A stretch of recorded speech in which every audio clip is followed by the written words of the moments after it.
we have not only the experienced creator for Relentless Beats, but also an artist manager for multiple touring artists, an entrepreneur for multiple different companies within the electronic music industry, someone that I personally look up to and aspire to create my own career modeled after him. So Jason Euler, welcome to the show, man. Justin, thank you so much for having me. I know you guys have had a few of the artists on before, so stoked to hear you guys are kind of getting into the behind the scenes part of the music world, and Yeah. excited to chat here today. Prior to you getting into the music industry, you grew up playing college baseball, right? And baseball before that, obviously, but mainly college. I did baseball for 20 years, from T-ball all the way up into the minor leagues. So I went through 4 years of college ball, 1 season professional ball, and I hung up my cleats in September of 2016. And a few months later, I stumbled into my first electronic music event. Where'd you go to college? Where didn't I go? From 18 to 23, I lived in 7 different cities over the course of 5 years. I went to Irvine my freshman year. I got injured. I lost my scholarship. I bounced back to a junior college, had to get healthy and manage the team. The following year, we won the Junior College World Series at Mesa Community College.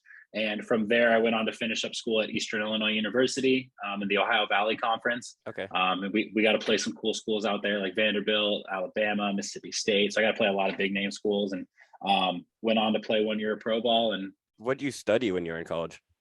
Originally, I was going to school. I thought I was going to be a physical therapist. And I think like as my junior year, the professor walked in and said, "Yeah, they just stated you have to now get a doctorate to get your physical therapist." And I remember I was like set to go to school for a master's program. I'm like, I'm not doing another 5 years. I'm not kidding. I got up in the middle of class and I walked out. I went to the counselor. I'm like, "What's the fastest thing I can get to graduate?" And she goes, "Psychology." I'm like, "Done." And you now have a psychology major sitting in front of you. I feel like that definitely would play a part in what you do now, though, dealing with people and dealing with psychology. It weirdly tied into so many aspects of my life. I was never a great student, to be completely honest. I was really in school because of baseball. But I really took a liking to psychology. And as I moved into some things like sales, sponsorships, partnerships, heck, labels, negotiation, learning how to manage artists and just deal with people, no matter what industry you're in, it all involves understanding the behavior and how to interact in the best possible way with others. So in that regard, it really did serve me greatly. You end up quitting baseball, and what? Obviously, I'm going to ask you how you got into the music industry, but what made you quit baseball?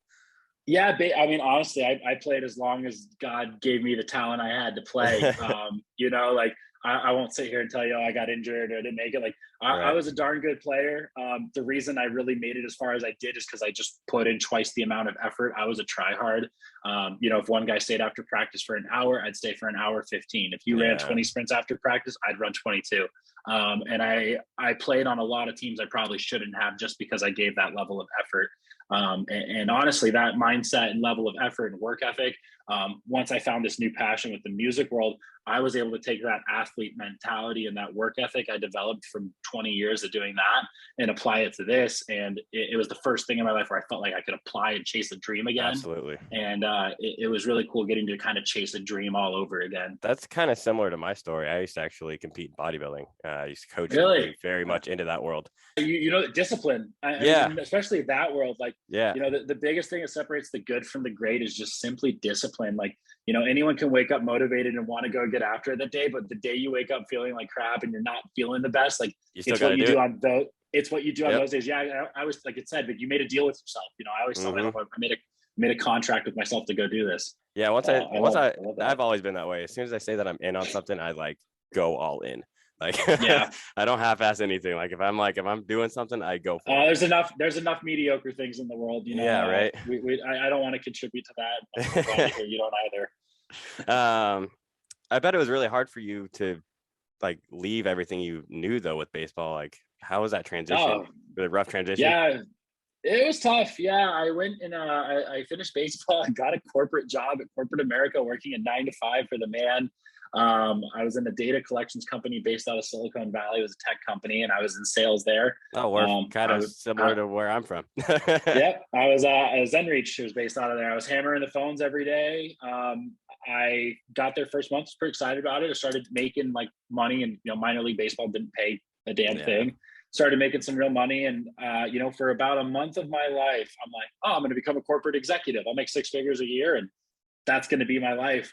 And then my friends dragged me to my first electronic music festival, and that all Change got the game. changed. Literally turned out. Literally one decision to go to a festival changed the entire course of my life, which is very wild to say. I always I grew up and I really liked electronic music. I liked listening to it, but it was never like a super pipe dream. And I grew up listening to other going to Christian music shows and country and all different genres. Country, I was big in country for a while.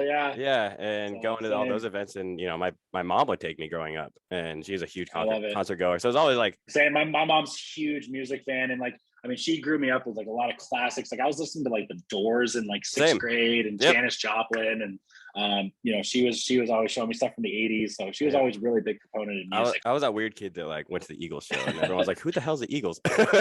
Yeah, right. No, I was listening to like Cream, Eric Clapton, and stuff.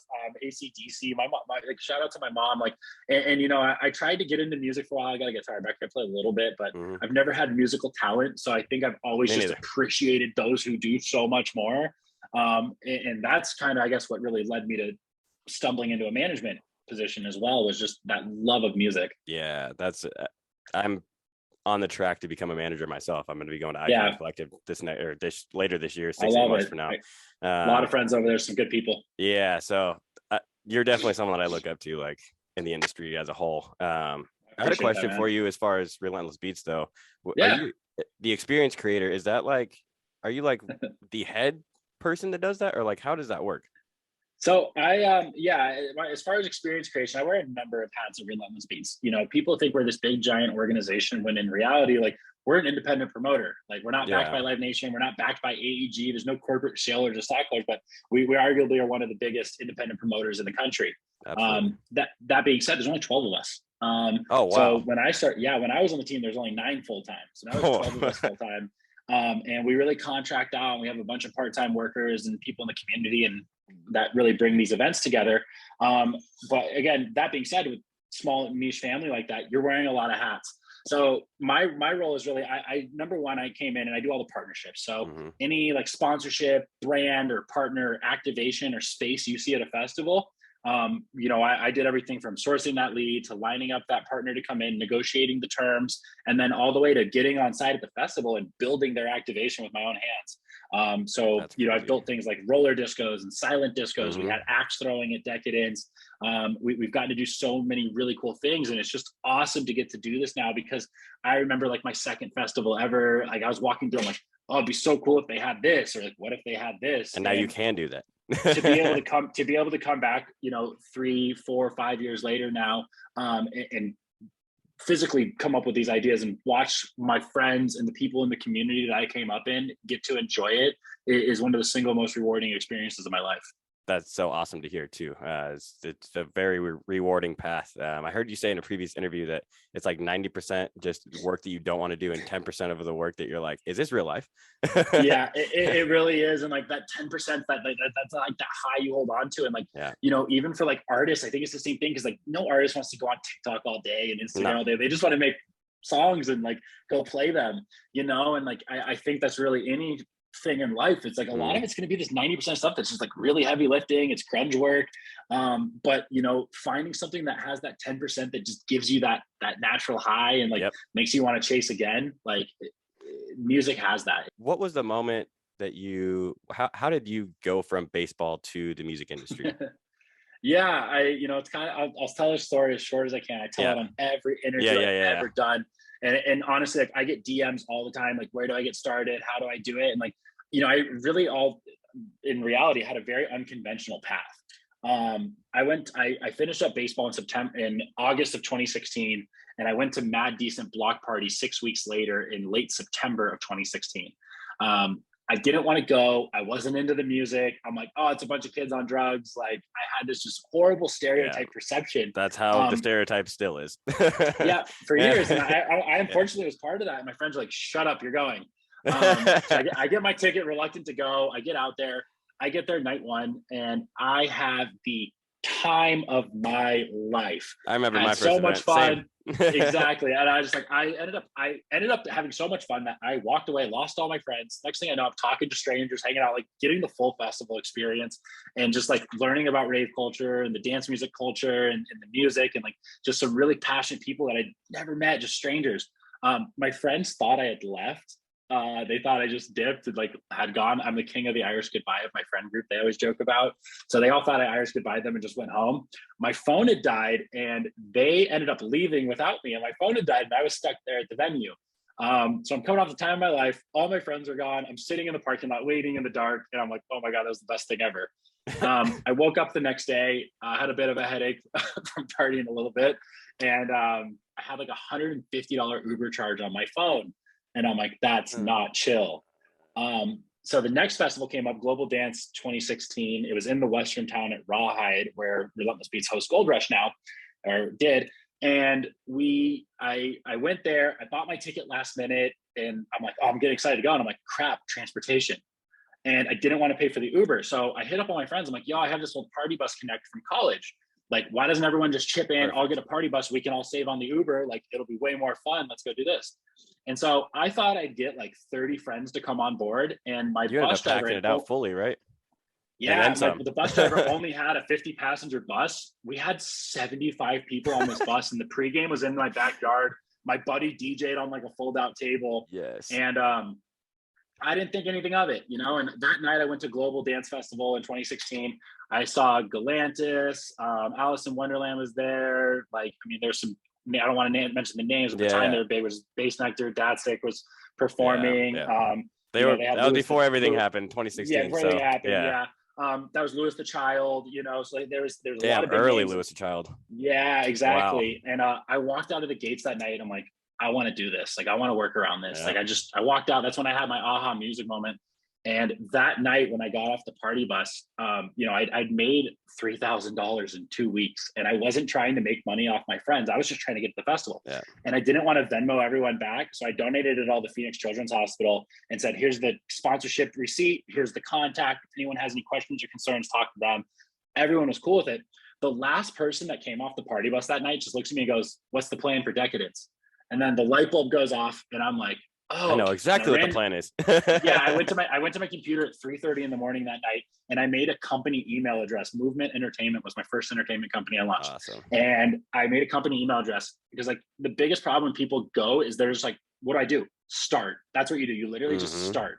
Because once you do one thing, then you start problem solving and figuring out the next thing. So the next day I woke up, I made a Facebook, Instagram, Twitter, free. Yeah. $0, 0 cents invested, and I have an identity. The first thing I spent money on was the logo. I bought like a $75 logo, and I had a logo and a page, and I rented another party bus, and I ran party buses for an entire year, saved up money. Funny story, which I actually don't tell on some of the other podcasts, is I applied to work at Relentless Beats. I sent in an email saying, hey, I think I could run these buses and help out. I have event experience from X, Y, and Z. So you applied as a freelancer then, an independent contractor? No, I wanted to come work for them. You were just like, both. I have these connections, hire me for that. I was like, yo, I can do this. Just get me involved. Like, I want to work. Like, let me work with you, or hey, I want to work. I never got an email back. So I said, okay, well, I guess I'll start my own event company because I want to do shows too. And I rented on my 25th birthday, I rented a venue. I booked a headliner, and I sold out Shady Park in Arizona on my 25th birthday. I want to go there bad. It's one of the best venues. So bad. It's a great venue. Arizona I call it the Church of Dance Music in Arizona. Yeah. But yeah, I sold out that show. Following that, I went on to do 60 calendar events that next following year in 2018, including one that was a block party. We did about 4,000 people on Mill Avenue next to ASU. I took a $10,000 pink slip on my car, a $10,000 line of credit. I zeroed out my $10,000 in savings account. I called my mom and said, Mom, I'm moving home if the show flops.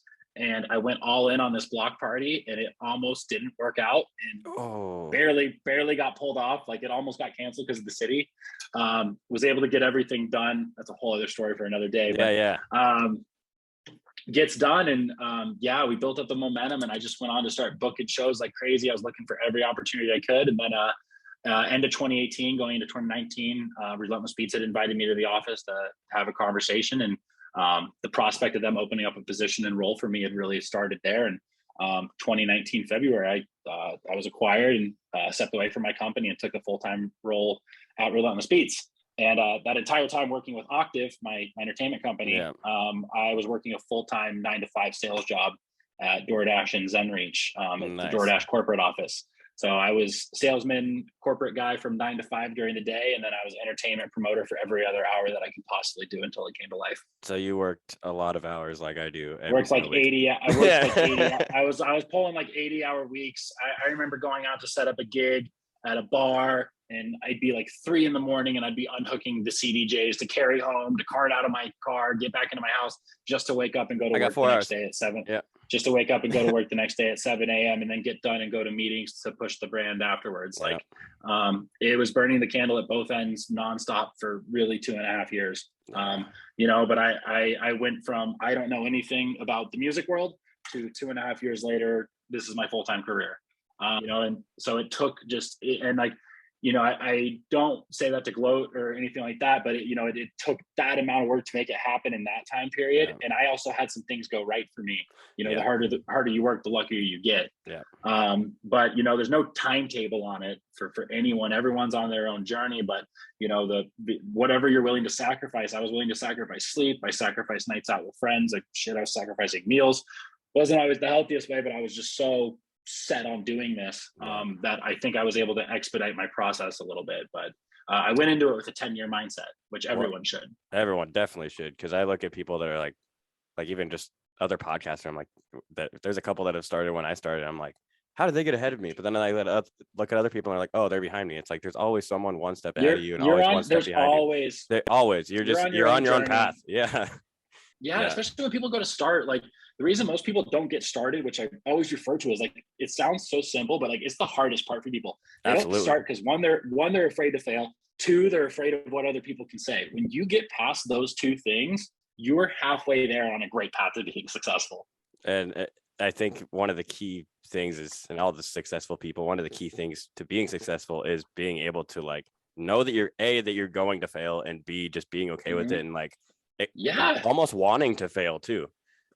Some of my best experiences, life lessons, you like, failure teaches you twice as well as anything else. Yep. You know, no one goes, oh, I learned so much from being successful on that one thing. Like all of my stuff where I look at advance, I'm like, damn, I messed up on that one. I could have done better here.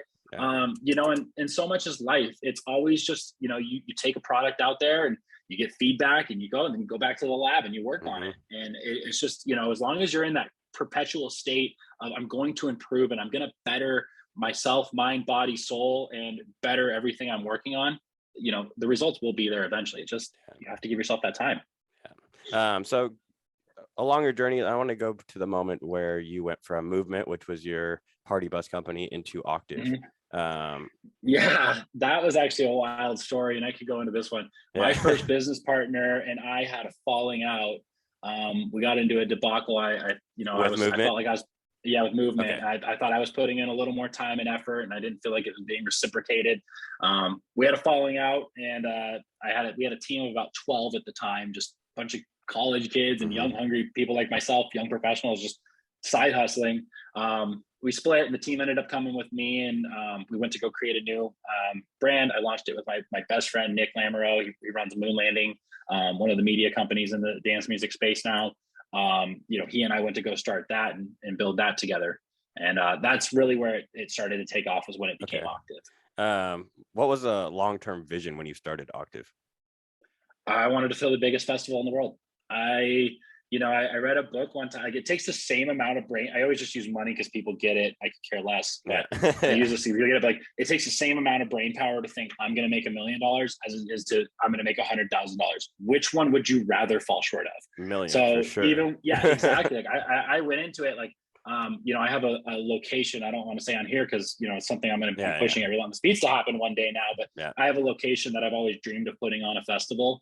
I'm at the place where I think one day it can happen. It doesn't have, for me, like, it wasn't about it being my brand or my name on it. I could care less. I just want that experience so other people can see this place along with the thing that I love most, which is festival. So my favorite thing at my favorite place was the ultimate dream. And it's still something very much I'm working on. Just the route to get there has now changed a little. Slightly different. Yeah. I think it's highly commendable for you to like look past, like, I feel like a lot of people, when they have a brand, or even me, I'm guilty of this sometimes. Like, I have a brand, like, oh, it's my brand, like, it's your baby. But then it's like, the fact that you were able to look at that and it's like, it's not really about that for me. Like it's about just it happening. And I wanted to see it happen in my lifetime, you know? Yeah. Looking at the bigger For picture. me, it was what path is going to allow me to impact the most lives. You know, and I looked at that, and, you know, I always have the what if I would have stuck it out and figured it out, but it's a competitive space. Like I was going up against the Relentless Beats, who has 20 years of relationships with agencies and talent buying experience, against a kid that started with $500 in a party bus. And it was 25, and I had a business credit card. I kept risking everything on, like, I swear to God, I was at the craps table. I'm like, oh, just put it on the card and then roll the dice. Like that was entrepreneurship in the first while. Like I took some really, really big risks. I did. You know, like I said, I risked my entire well-being on a show one time. That's crazy. But like that was like, I look at things like that, and those are the things that expedited my process, because I put all my chips into the table and went all in. I could have easily lost and seen the other side of that. You know, so it's really, you know, what are you willing to sacrifice and what are you willing to risk? Were the two big things. And you know, the other just tip beyond that, those are the start. What are you willing to sacrifice? What are you willing to risk? Educate yourself. Big key. Major key. That's literally it. You know, I took the time to connect with people smarter than myself. I picked their brains. I was always reading, finding anything on YouTube. Like, we live in a digital age. Like, if you have a cell phone, you can be an entrepreneur. Like the playing field's even. Like 50 years ago, you had to move to Los Angeles to try and get a record deal, because no one's going to hear about you in like Massachusetts or whatever it might be. So like, you know, the potential is there for anyone. Yeah. Did you come from an entrepreneurial family at all? Is anyone else in your family entrepreneurial? My dad had a little bit. I wouldn't say he was like a really successful entrepreneur. My mom works for a nonprofit that preserves the Grand Canyon. So a lot of the nonprofit, me donating to Phoenix Children's, and like with Octave, every event we did, we donated to a nonprofit. On top of that, my team we went and volunteered for the nonprofit before the show, and then we donated. So I've always had a really big passion for some of the nonprofit. I volunteer weekly for a nonprofit called Teach One to Lead One. Working with at-risk youth here in some of the local high schools in Arizona. That's awesome. So very big on some of those things and working around that. Dad, he had like a furniture business at one point. He opened up a restaurant at one point. Like my dad's probably just never stuck it out all the way through. You know, but you know, the one thing he did instill in me, and the one thing I never could argue about, he worked his ass off. So I really learned the work ethic. The big thing I was able to capitalize on in my life is the execution part. I've really figured out how to, you know, I saw a quote somewhere. It said, innovation is praised, execution is worshipped. And that's the point I'm at in my life. I like that. And you are the first one in your family, I'm assuming, that's ever been in the music industry as well then. No back. I trust me. I'm pretty sure I've convinced my grandma I buy glow sticks for festivals for a living. She's like, what do you do on the shows? I'm like, I just ordered the glow sticks and they come in. I should start telling my parents that. Right. Awesome. So I want to talk a little bit about your early management. When you were in Octave, you were also managing Econova, who I've had on the show. What nudged you to be a manager and what take on his project? So like when we started doing the party bus pre-games, we needed someone to pick up, and like we needed someone to DJ the pre-game before the bus picked up, so it just wasn't quiet. So I remember the first party bus pre-game, we literally just put a fold-out table, a mixer, and like a couple monitors. And, I've thrown house parties like that. I've thrown like 60 people in my house, just monitors. But this was under my official. This was under my official company. I know. Like, this is my first event for a company. And then I'm like, okay, well, I need more DJs to play these pre-games, so I started connecting. And Econova, we met on Radiate. I'd go on Radiate, and I would just market party buses to everyone. I'm like, I see you're going to the Gold Rush, or you're going to Decadence. Like, here's a party bus link, get a party bus ticket. You know, and we met through that. He's like, I have this music. And he was in a duo called Suspect Zero at the time, and he wasn't even 18 yet. He just loved music. And he sent me over the music, and like I was really new to the music. I just really started getting into it. I didn't know anything about management or sound design or anything, but like I heard it, and I could tell it was different. And he was the only local DJ that was really making his own music at that time in 2016 in the market. There just really weren't a ton I was seeing. Everyone else was the DJ. They didn't produce. And so I sat down and got coffee with him and looked him in the eye and said, I know nothing about management. Can I work with you?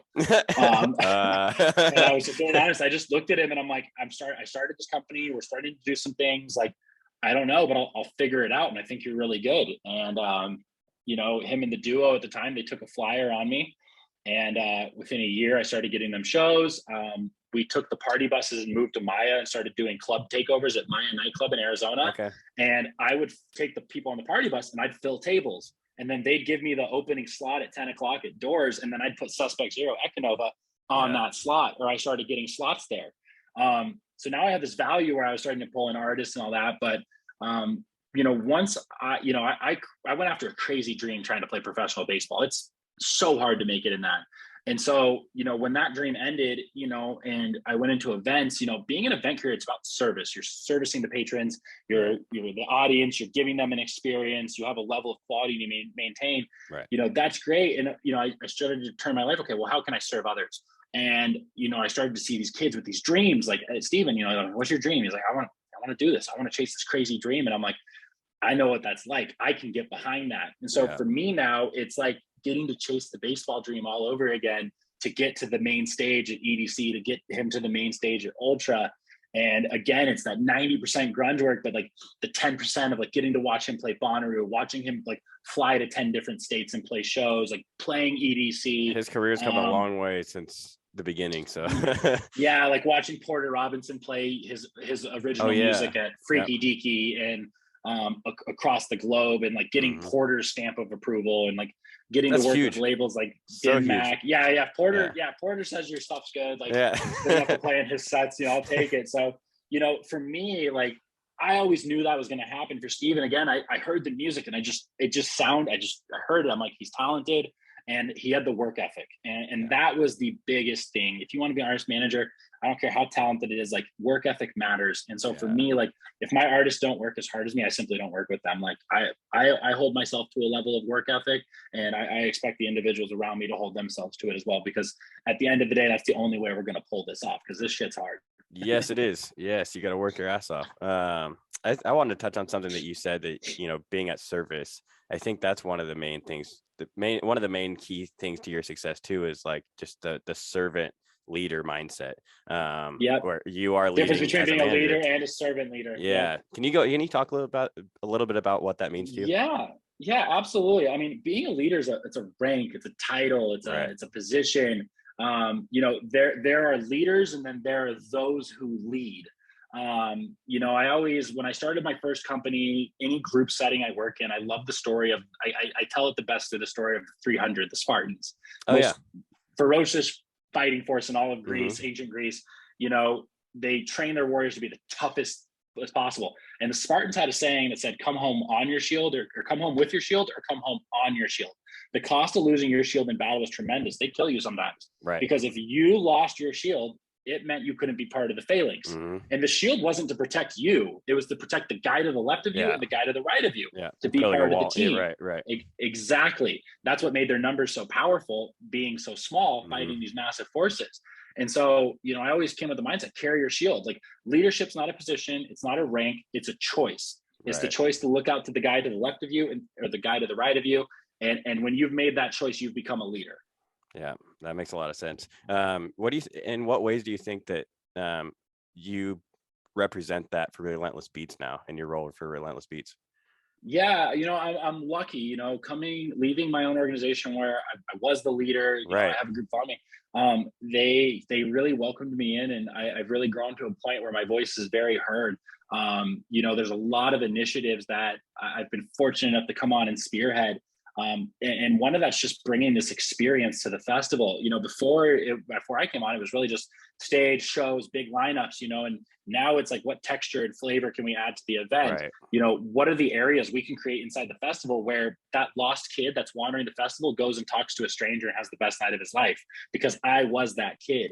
So every time I go to create something inside the festival, I think, would I enjoy this with my friends? Could I connect with someone through here? Because you're not always going to remember the artist you went and saw, but you'll always remember who you went with. And when I think of festivals, I want to create memories for the people, to places for people to create memories with the people they love the most. That's super important. That's what's important to me. And I think I've really been able to lead that and really build that culture into the events, and work with just a phenomenal team that we have at RB. What did they specifically hire you for in the beginning?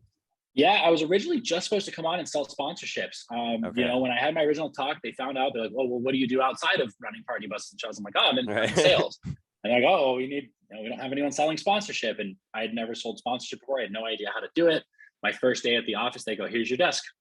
Good luck." You know, 3 years later, we've worked with Red Bull, Toyota, Carvana, Smirnoff, Don Julio. I've worked with every cannabis company in Arizona. You know, so we've really gone and built this partnership program, and it's so great because like I worked with everything from the smallest 10 by 10 up to the big groups. So, you know, I've worked with like Rave Runner from Gen Z, which is a festival hydration pack. My buddy Ryan Lang runs it. He was 22 in college when he came to me in our first festival partnership, and it was just a small booth, 10 by 10. You know, he came back 3 years later, and we just built a lounge around the water station for his product at Decadence. So and like I've watched him go on Shark Tank now and do some other really amazing things with his company. Awesome. It's like, for me to be able to leverage what I have to help a young entrepreneur, and like, you know, it's someone like that I built a relationship with, where, you know, I've taken him under my wing and I can always help and share my experiences, and he's just crushing it. And so moments like that are really cool in partnerships for what I do as well. Where do you think your experience from sales came in? From tech, or where did you grasp that concept in the like early on? Yeah, no, I mean, I was in college, and again, I switched my major like last minute, and I'm like, okay, well, shit, what am I gonna do for a career now? And one of my good friends, he also had a psychology. I'm like, what are you doing? He's like, oh, I'm gonna go sell medical devices. I'm like, oh, it sounds good. Sounds like there's good money in that. And so, you know, I went into sales, and like, it was perfect for a baseball player because you can strike out 7 times, hit it 3 out of 10 times, and you're batting 300, and you're a Hall of Famer. That's sales. Sales is being said no to like literally more than half the time, and not getting discouraged and walking up to the plate again thinking you're going to get a hit no matter what. Numbers having game. That confidence. It is. So, you know, my first sales job, my call center tech job, I had to sell one of the hardest products ever, and I learned how to sell through that. You know, I started reading sales books, Never Split the Difference. I read How to Win Friends, and like, honestly, like just something as simple as How to Win Friends and Influence People. I've read that book. Like, amazing. That book, that book, I'm not kidding. I read that book the next day. I literally closed the sale. Like, oh, okay. I'm like, this thing I talk to people is like real. And like seeing that immediate result, you know, unfortunately, that's when I really bought into my self-development and education. Cause like college, I didn't read anything outside class, like screw that. And now, you know, I'm trying to read and educate myself as much as possible and constantly level up. You know, and I saw tangible results from that. And then I went on to sell at DoorDash, and I was in the first 25 employees at that company in the sales department. Now the company is massive. Billion-dollar company. Yeah. I was in there pre-IPO, and I learned how to sell that technology to restaurants. And, you know, I read a lot of books, and, you know, next thing I'm trying to sell tickets to events for Octave. So, you know, but even as a kid, you know, I was the kid, like, taking my toys after I didn't want them anymore, and I'm out in front of my house down at the park, like selling baseball cards as a kid. So it's kind of always been there a little part bit. Of you, So and then you went on to sell Octave to Relentless Beats, correct? I was acquired in February 2019. Yeah. How was that process of selling? How did they approach you for that? So it really was more of a liquidation. You know, I liquidated a lot of the assets and just froze the pages. They've been dormant since. I went into a non-compete contract with Relentless, obviously, and working there. So, you know, I'm here for a while, and I signed an agreement to sign up. And awesome. Again, you know, I left my corporate job behind. I was giving up my company. I had a lot of people in the local community that were questioning me. Why are you doing this? You're a sellout. And I faced a lot of that as well. But ultimately I knew my reasons. I saw it as a way to impact more people. I saw it as a way to really support my artists. And at that point, artist management had really started to become more of a passion of mine than being the guy directly throwing the events. I always like sales, and then like, you know, getting to create this experience role and like really being in a position to create my own role within the company, which is exactly what happened. It ended up being really fulfilling, and I still get to work on the events. I sleep a little more, not a ton, but I sleep a little more than when I was throwing down my own money on events. And your ass isn't really completely on the line at the end of the day either. Not at all. Yeah. And it's a tough world to live in. But no, and then I really got to expand myself as an artist manager. I've worked with 5 acts right now. I currently work with 4. Some I've incredible learned a acts lot at on that it. too. Yeah, they're doing good things. They're all working hard. Music, I really believe in the music and the work Yeah. ethic of the people. So, and again, it's just been so fulfilling to watch them chase their dreams and be able to play a supporting role in helping them get there. It's very fulfilling for me. Long term, do you ever see yourself going back to an entrepreneurial route, or were you pretty happy with what you're doing in the path you're on now? I launched a online tech company over quarantine called Oh, that's Connect. right. Yeah. You were able to go line up artists with artists like Lau, West End, Arias, I Tap Slap on there, Tidy, Ecanova, Hmm. and you were able to book an hour of their time at their rate to get Ableton lessons, to talk music industry, to learn.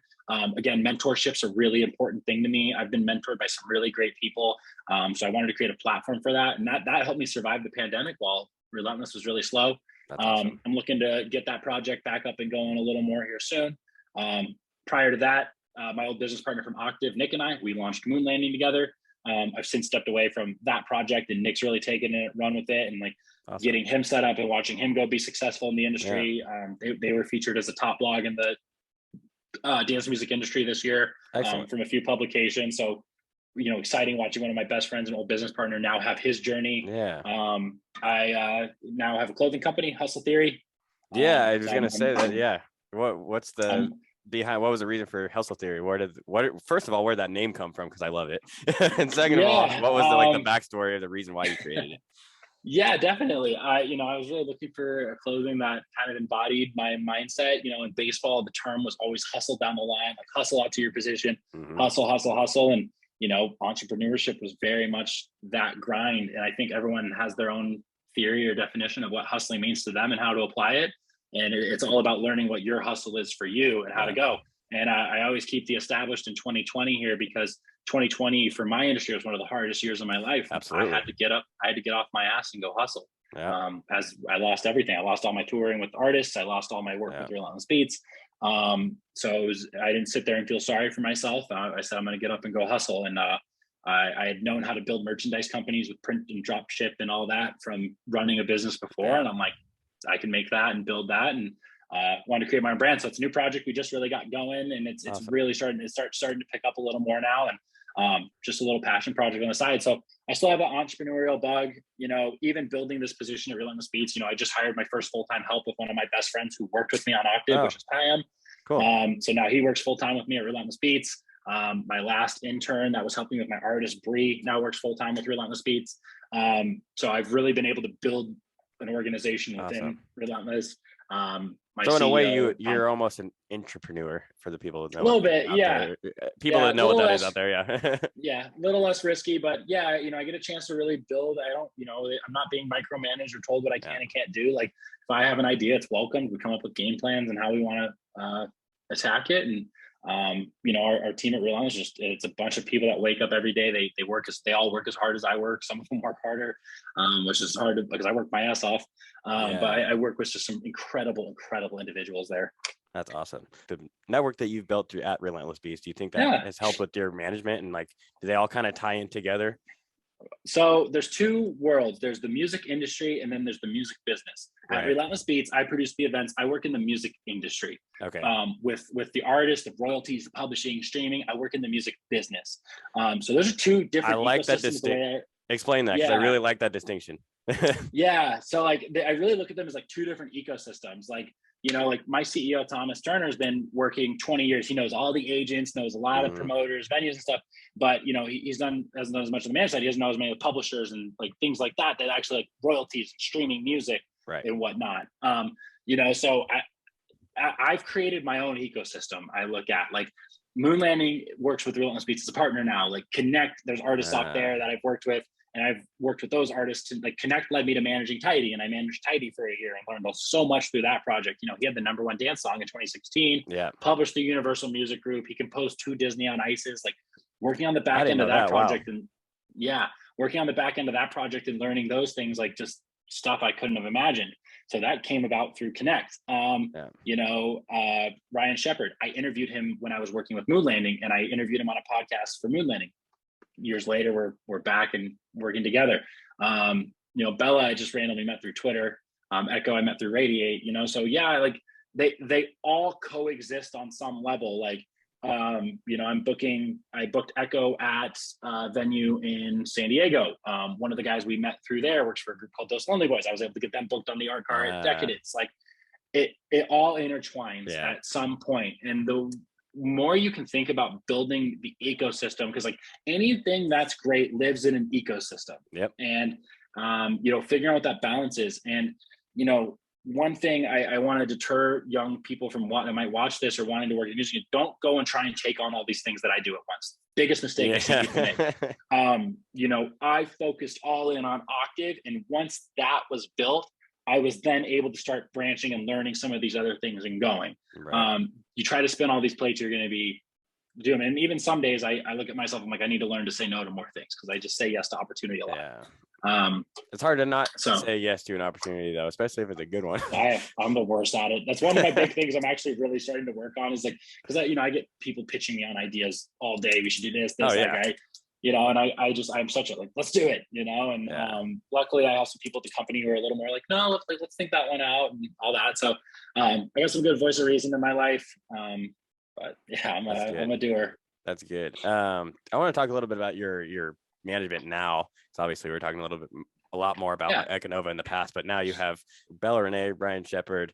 You don't have Tidy anymore, correct? Tidy had to move back to Australia. Got you. We just go in a different direction right now, but he's crushing it. And I learned so much from being on the back end of that project. And Tyson and I are still very good friends. How did you go about building, like in the early phases of like building your roster? How was your roster built? Did it take a long time, or did it all kind of come together at once? It just kind of happens. Like I took on Suspect Zero at first.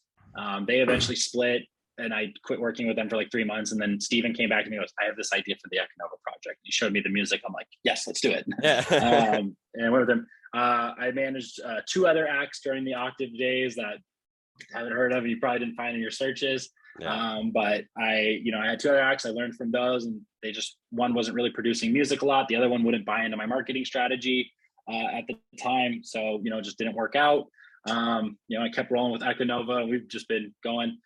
Rel was the next artist I really took on. And we were working with a promoter in town that was throwing an after party, and Rel had been booked, and I was helping promote the after party, and we just met, hung out. I didn't know anything about managing. At that point, he had already played like Tomorrowland. He was playing like EDC. Wow. He signed a Dim Mac already. He had an agent, had a manager. Things didn't work out with his management. They kind of did him wrong a little bit. And we had built a relationship for a year. And a year later, he's like, yo, you and I should just work together. Because I built a friendship first. Right. So important. So important. If you want to be an artist management, become friends with your artists. Like, I hate when people call them clients. Like, I really focus on building artists my friendship, because like, you're going to literally talk to these people every single day. You're going to travel with them. Like you're going to work with them on all these things. Right. Tensions are going to be high. We're going to be sleep deprived and emotional sometimes. So like, you got to know like who you're working with. And on top of that, really being able to assess how hard they're going to work. Absolutely. That's one thing that I want to focus on in the future when I, become a manager at some point, is just, building almost like a family. You got to pick the right person. It's hard. And it is. Yeah. I really try to build the family environment. Like anyone I work with at Relentless Beats, Moon Landing, Connect, my artist roster, like they'll all come and say that, like, we're constant, like I have them over for dinners, we're traveling together, we're on Zoom calls like throughout the week. Like we're all each other's friends. Like absolutely. That's awesome. Bella Renee asked me to ask you prior to this interview, and I was also curious. So she wants to know what it's like managing a vocalist and what your thoughts are 2 years in with her versus what they were at the beginning. I love it. Bella's incredible. And Bella was another thing we sat down at a coffee shop, very similar to the Echo story. At that point, I'm 2 years into managing producers, DJs. And, I was like, I think I put out a tweet. I'm like, I'm not going to work with anyone who's not like producing original music. No one in Arizona really was. I'm like, blah, blah, blah. And she just goes like, I have original music. Like, I'm a vocalist. I don't know if it's your thing. And like, she sent me over some demos. I'm like, no way, but like, I'll listen to it, like whatever. Yeah. And I listened to the demos and I go, what? Like, how has no one heard of this girl's voice yet? And I just couldn't believe it. And it was that same aha moment as Econova. And like, I'd never worked with a vocalist. I can't tell you anything about pitches, songwriting. I couldn't tell you jack shit. Right.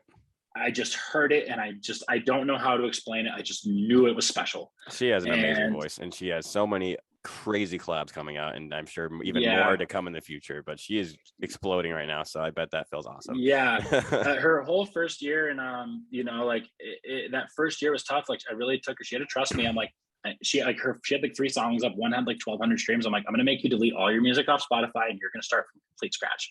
And she agreed. And again, I didn't know anything. And then we got started. We just started. And then okay, well, I know these people, I can line her up with these features because I've made these networks from Connect. Like, you want to talk about ecosystem. I was recruiting mentors for Connect, recruiting all these artists to come work. It led to a management with Tidy. A lot of those artists, like Bella's done tracks with like Cap Slap, Decadon off there. Like, some of those artists came back and did collabs with Bella now, so like, again, that's the ecosystem that's been created. But yeah, 2 years in now, I mean, it ran faster than I could have imagined. I think that she could have imagined.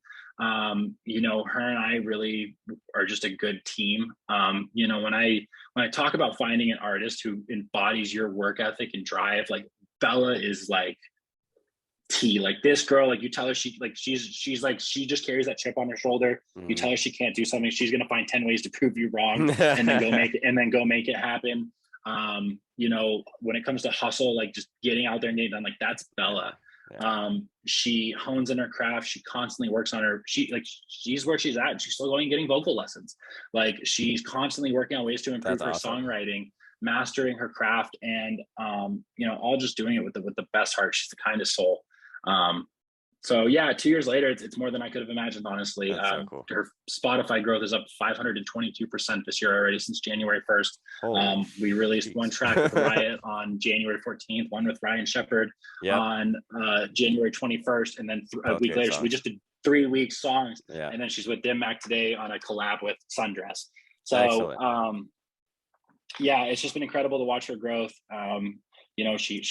She's a hard worker, and it's the big reason why she's where she's at. And we've been able to find the right features, the right collaborators, and the right people. And for me now, it's that rewarding feeling as a manager when like you have people come back and go, you were right picking this one. I'm getting so many of those moments. Like I had the VP from Dim Mak call me literally the other day and just say how much he loved the record. Like I've worked with Dim Mak for 3 years between Rel, Econova, and we put out some great records. I've never had the vice president call me and tell me how excited he is about a record. So it really speaks volumes to that's amazing to what she's doing. That's amazing. So I want to touch a little bit through all of your experience in the industry so far. And we were talking a little bit about how, especially as an entrepreneur, you have to face a lot of failure to become successful. How did you manage to keep the same enthusiasm and passion as you kept getting like slapped in the face with failure and rejection and, the journey that you went on, especially in the early days with Octave and stuff? I mean, luckily, again, I went through 20 years of playing baseball. I've been cut from teams. I've been told I wasn't good enough by coaches. I've been left off lineups. I've played teams where I sat the bench. I've had games in a row where I struck out 15 times in a row and couldn't get a hit for 30 at bats. And at the end of the day, even when you're going through those slumps or whatever, like, okay, well, this coach didn't want me. Like I kept a box of all the letters of colleges that told me they didn't want me to play there. Like I would like handwrite colleges and like, I want to come play for you. So I learned to deal with rejection at a very early age because of sports, to be completely honest. Not good necessarily because it was good that you early on, it was good that you learned that because now you were able as an adult, you had already overcome like learning how to 100%. Overcome rejection. Because like I just know like baseball, I stuck baseball out long enough and I look at what it gave me. It paid for school. I traveled the country. I made friends across the country. I got to play professional baseball for a little while. Like I got paid to play a game, like, and it was purely just from not giving up. I have so many times looking back on my baseball career, if I would have given up, no one would have questioned me or said, oh, that makes sense. I would have quit too. I have so many from the music world where you could look at and go, like, if I would have quit at that point in time, like my falling out with my first business partner, he was my roommate. I worked with him at my full-time job and he was my business partner. Filed a lawsuit against me for the company, kicked me out of the house and was harassing me every day at my office job. Oh And boy. I was living on the floor of a friend's house. I put my mattress on the floor of what I had in boxes. Oh, And I was living there trying to rebrand. And then I was rebranding the company, dealing with the lawsuit and trying to find a new place to live. And I was trying to keep my day job because my performance was struggling from how stressed out I was. oh my So gosh. like, you want to talk about a famous failure? Like, Yeah. there you go. Following that month, I moved into a house that I stayed 3 years at. It was the coolest house I could have moved into with 3 of the best human beings I ever lived with. I rebranded a company and went on to do 60 events. Like you have to get pulled back to be sprung forward. And the thing is, like, when your back is against the wall, when you're hanging on to that last bit of the rope, that's when you're going to be the most creative to problem solve. When you're comfortable, you're not going to think of creative problem solving ideas. You're going to think of running the wire. It's like, like me talking about going all in on that block party, like it almost got canceled. I had to get creative and make it work. Right. And like, I essentially put myself in a couple positions where failure just wasn't an option. Like I failed, but I'm not a failure. So that was one of my famous failures. And, my whole team on Octave will tell you about that time and like fighting through that. And, even harder is going through that time. And then you're the leader that everyone's looking at. Yeah. And you're the one who has to keep the happy face on. And when everyone else is stressing out, you're like, we're good. Yeah. No, we're not, but we're good. 100%. And, as a leader, you wear a lot of arrows in the back that sometimes people don't see. And it's not about like, hey, look at me taking these punches and stuff. Like, it's having the power to go through and fight that on. And, that I learned so much from being in those moments. And I look back on those and like, without those moments and those experiences, I don't wind up where I'm at. With the early days of like building a company, what did that mountain in front of you look like? Like, did it seem like it was just like an impossible feat, or like? I'm so happy you brought up the word mountain with this. Is I get to use this analogy that I always use. And this is a great lead into this. And I've said this on podcasts before, but everyone goes to tackle this big, giant goal to accomplish. Like me, I wanted to throw the biggest festival in the world at my favorite place. And everyone looks at the top of the mountain like, damn, I have to get all the way up there. That's how everyone, all you can do, most people. But what do you have to do before you can get up there? You got to walk 10 feet down the trail first. Yeah. And then you got to work another 10 feet. And what I did is I just broke it down into little segments. Like, I'm like, okay, I just gotta like I said, okay, well, I got to make a company. I got to make Facebook, Instagram, Twitter. Okay. I need a logo. I wasn't thinking, oh my God, I need to sell tickets and throw events and get my logo on. And I got to make my social medias and do all my posts. Like I was looking 10 feet, 10 feet, 10 feet, knowing where I wanted to go. And one of my favorite books, and I literally make people read this book before they're allowed to work with me. Bella's read it, like Bella, like Bree, Payam, like all The Alchemist. It talks about going on that journey, facing setbacks, knowing where your treasure's at, but taking the journey 10 steps at a time. And it really became that game for me of how fast can I move 10 steps at a time? Right. Yeah. I'm going to, for sidetrack note, I need to get those books from you. I'm going to put the books that you've mentioned in this podcast. Send you the list, send me the list so I can put those I can put the links in the show notes. Past like Octave and stuff, has there been obstacles you had to overcome once you got like to Relentless Beats and stuff like that? Like what kinds of things have you had to deal with Relentless Beats? Yeah, I mean, I came in as a competitor to a company that, where I'd been competing against for years. Like I had to build relationships with the individuals there and get them to like me and want to work with me. Because you were a competitor before that, right? Yeah. So, coming into a company laterally where all these other employees had come and worked up as bloggers, blog writers, like assistants, and they'd work their way into it. And then all of a sudden here comes this guy laterally, like I had to earn a lot of relationships. Learning how to sell sponsorship. I mean, I didn't know a thing, I had to go teach myself. I had so many deals that it fell through, like a couple events with experiences where I messed up creating something at the event and it didn't go wrong. I don't have some major failures, but there's definitely like learning experience. It's just learning experiences at this point, I and again, the only way I really look at failure is quitting. I was going to mention that. As long as you get up and try again, you actually haven't failed yet. Yeah. And that's the major key is, I've heard a lot of, I don't know if you're a fan of Gary Vee at all or not, but Gary Vee is up my top 2. Simon Sinek is my favorite thought leader ever. Wrote Start With Why, wrote the YouTube TED Talk, Power of Why. Number 1. Gary Vee is my number 2. I love Gary Vee. Yeah. And he talks about it all the time. It's like, you're not going to fail. Like you're going to face some failure and learning lessons and stuff like that, but you're not going to fail unless you like actually quit. Yeah. Unless you allow yourself to quit. Yeah. And it's having a macro over micro mindset. And unfortunately, we live in a world of instant gratification, microwavable solutions, and everyone wants that quick buck, that quick fix, that quick high, whatever it is. Everyone's about instant. And those that are in it to play for the long term and know that, those are the ones that, one, they're happier, because they're enjoying the process and the journey they're on, and they're not in it for the result, the riches, or the reward. They're in it for the process, the pain, the beauty, the growth, and eventually the reward that comes at the end of that. Absolutely. With facing these failures and whatnot, what do you think what was your why for doing what you're doing? Yeah, absolutely. And again, it goes right into my favorite thought leader sentence, like the power of why. The goal is not to be in business or to work or to chase things with people who want what you want.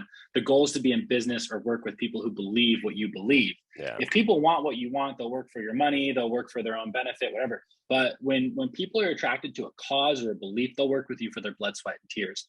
And at the end of the day, the why was to get to leverage this beautiful experience that I've come up having with music and use it to impact the lives of others positively.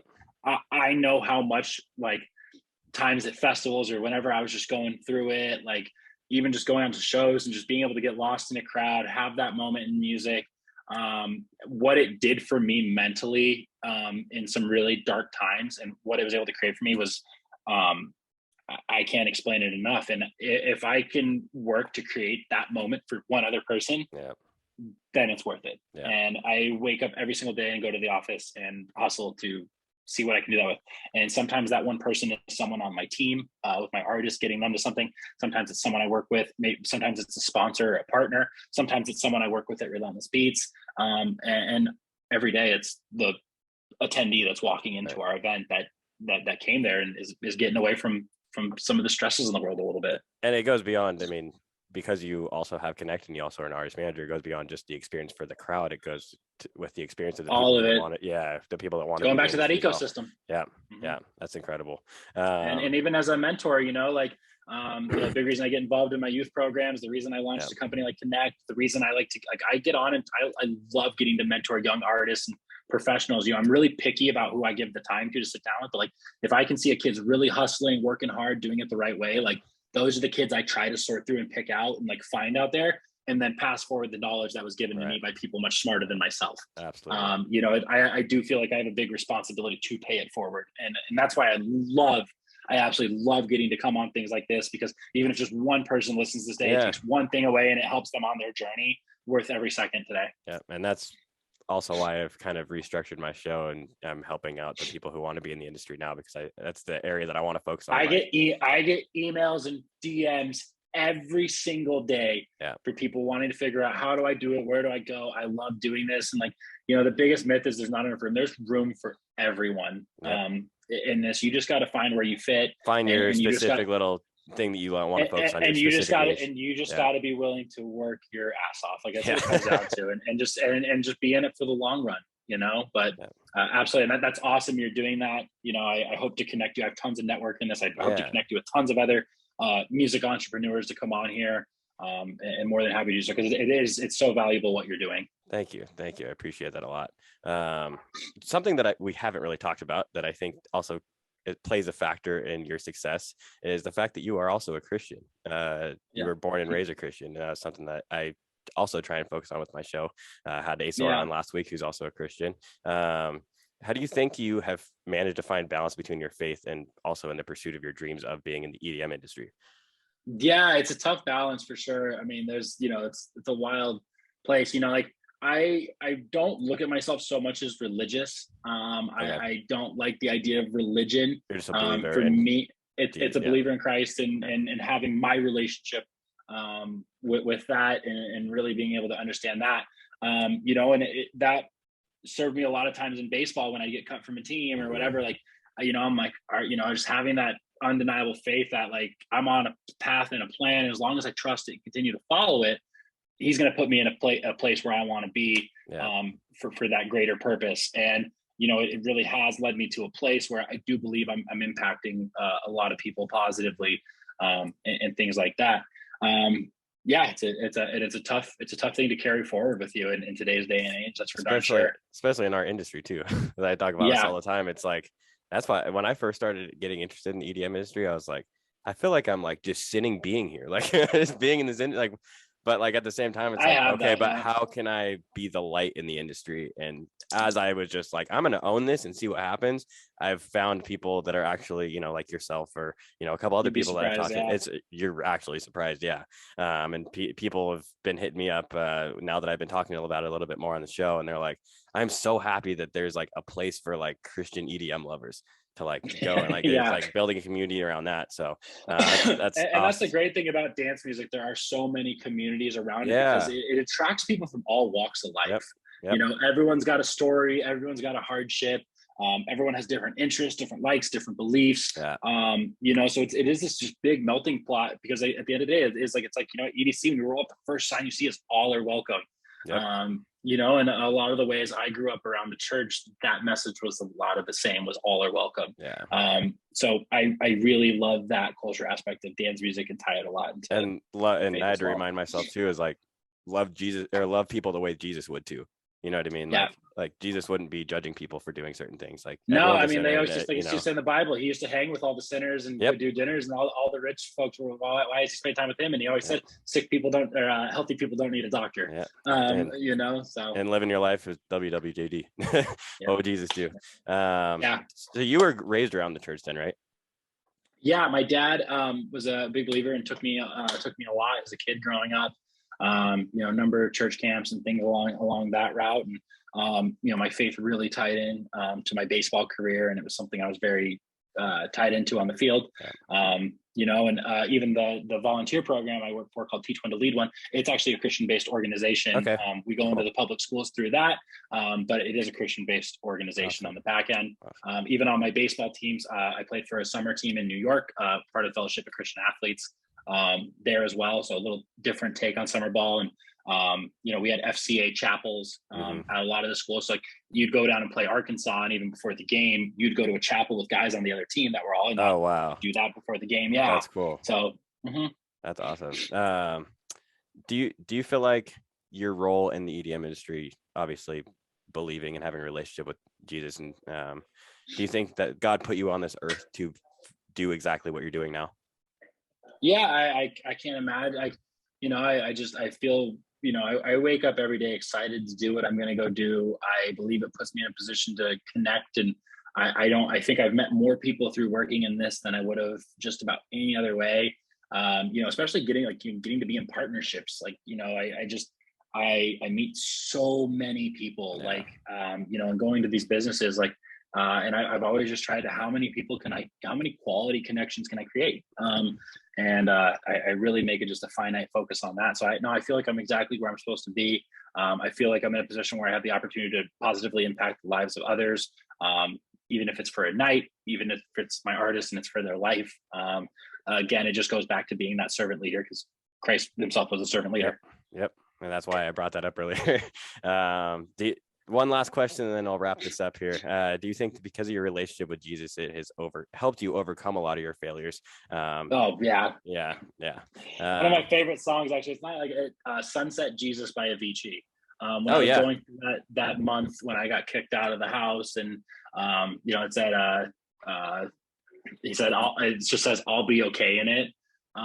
It's kind of it said breathe for a minute, I'll be okay. Yeah. And I've always just kind of felt that. And that's faith, is having that. It's like things maybe aren't great right now. Maybe I'm being tested, or I'm going through a trial right now, but having that faith and optimism that things can and will be better if I stay the course and trust. Yeah. Awesome, man. Thank you so much. A couple last questions to wrap this up. What is on the agenda for the rest of this year that you want to actually say, that you can say without giving too much away? I got tons of stuff. I'll go crazy. I want to send Ekanova on his first tour officially. Awesome. We're sending Ryan Shepard on his first tour right now. I want Bella to be on a feature with one of the top 10 EDM artists in the game. We just got pitched for a massive album from a huge artist who I actually mentioned in this podcast that you were pretty and so I'm excited to see, hopefully that comes to life. I'm really excited. I want to see Ryan get signed to an agency this year. We just bootstrapped this whole tour with no help from an agent, Right. which if anyone knows how hard it is to book an artist, it's not easy to do for a full tour. So I want to see him get signed to an agent. Rel, I want to see him really get rolling again. We just he's playing Academy with Steve Aoki in LA in 2 weeks. Hopefully working on some stuff with him for Miami Music Week, which is really good. And just watching him continue to pioneer his love for Jersey club music and his niche and his genre. That's super niche genre too. Yeah, but he's the pioneer. He's like the pioneer, and if you're in that genre, like you know who he is. Yeah. And then Relentless Beats. I just want to continue to throw the biggest festivals we can. I want to work with as many partners as possible, and really just try to see how far we can build and take these festivals. Excellent. Awesome. So a lot of things on the radar this year, but really just proud of everyone I'm working with, and grateful to be doing what I'm doing. Awesome. How can my listeners of the show support you and find you, and what can they do to be at your service? I never expect anything. My website is just jasoneuler.ventures. All my social media is there. I have blogs I've written there. You can find all my artists there. You can see Connect that I work on. You can see all the projects I work on. You can get connected to Relentless Beats through there. Message me on social medias. I try to respond to everyone. I'm always looking to connect with new people. If you take away something from this and you got a good note from it, shoot me a message about it. Let's chat. Let's talk more. I'm always looking to connect with more people. Especially for my audience too. Go check out Connect if you're looking at mentorship, and I feel like I'm even going to go look at that when I'm done with you. So definitely go check out. I'm working on relaunching it right now. I'm working on a few new mentors. It's currently under construction a little bit. At Connect Me is the Instagram page. You want to go see some of the stuff we've done in the past. Expect a relaunch there in about the next 30 days, actually. Awesome. I still do one-on-one mentorships as well. So anyone out there looking to get mentored, hit my line. Awesome. And then one last final question is, if there's one piece of advice you could tell yourself when you first became a music industry entrepreneur, what would it be and why? Oh, God, it's so tough. I ask it's tough because I don't want to go back and redo anything. I really love the way everything came to be and happened, but I really do. I don't regret. Like, I really feel like I chased this dream fearlessly. I mean, like, I put all my chips in. Yeah. If I went back to him, honestly, I just want to tell him I'm proud of him. Awesome. I look at I get done with some of the things I do now, and I just look back. I'm like, man, 24-year-old me, like that kid. If I went back in a time machine and told that kid that this was going to happen, he wouldn't believe me. He'd be like, what? And I have to humble myself and always look back to that and remember where I started. I constantly look at pictures of like me in the party buses and like my friends and I putting fold out tables out at like bars, throwing a pregame and like just whatever we could, just be around the music and each other. So I'm sorry I don't have a better answer for you there, but you're good. A lot of the mindset and things I talked about in this whole time, like I'm really grateful for those mindsets. I really feel like I had what I needed to get there. So I wouldn't tell them to change a thing. I'm appreciative for every heartbreak and failure I went through. Awesome. It shaped everything. Awesome. Thank you so much for being on the show, man. Justin, it was a pleasure. Congrats on continuing your persistency and consistency here. I'm so excited to follow and see what other guests you bring on this year, and just to continue watching you push your brand and really provide something so valuable to young, aspiring people who want to be in the music world. Again, this stuff is so valuable to them. So thank you.